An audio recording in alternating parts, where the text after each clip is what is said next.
Hey everyone, welcome back to the channel. In previous video we learned to calculate the average function. Today, we're diving into the amazing AVERAGEIF function in Excel. It's like a super sorting tool that helps you find the average score for specific groups in your data. Here we have a data set of student names, scores, and a pass/fail status. AVERAGEIF helps to see how, on average, the passed students performed compared to the failed students.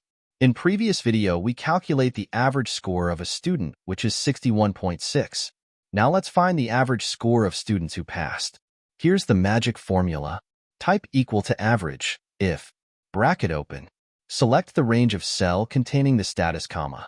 Type the specific criteria we are looking within double inverted comma, and range of cell containing the scores, bracket close, and hit enter. It instantly shows you the average score for all the passed students. We can repeat this trick to find the average score for failing students.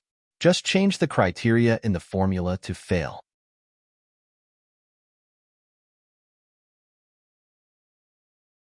Now you see the average score for students who failed. AVERAGEIF is a game changer.